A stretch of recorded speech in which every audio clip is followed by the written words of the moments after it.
Project 613, Day 18. Today we continue the conversation about the mitzvah of Teshuvah, of repentance. In fact, the word repentance, to translate the word Teshuvah, is not very accurate because repentance means that you feel bad for what you did. Teshuvah means to return to your original state. Judaism teaches us that everyone is inherently good. Everyone wants to do the right thing. When a child is born, the child is pure.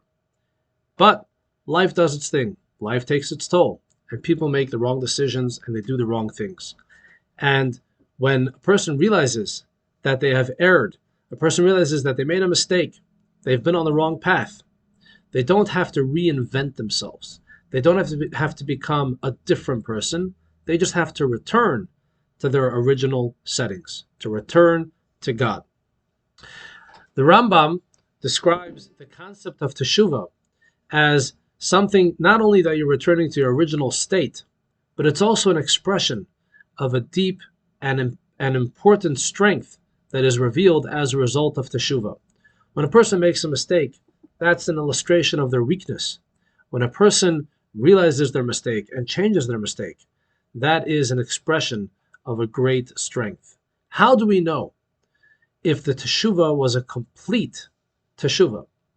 And Rambam says the following: when a person does a sin and then does Teshuvah and then is offered the same exact opportunities of the original sin and chooses not to do it, at that point this person knows that their Teshuvah is complete. If they're in the same place, in the same situation, in the same reality, they have the same strength as they had the first time when they did the sin, and then they are presented with the exact same circumstance, and then they choose to abstain, this is a complete and perfect Teshuvah. However, even if a person does not find himself with the opportunity to prove the wholesomeness and the power of their Teshuvah, they should still do Teshuvah. In fact, the Torah tells us that a person should do Teshuvah at any point during his life. And even if a person does Teshuvah right before their passing, their Teshuvah is accepted by God, and God accepts them as a Baal Teshuvah, as someone who has returned to the proper path. Thank you all for watching. More tomorrow.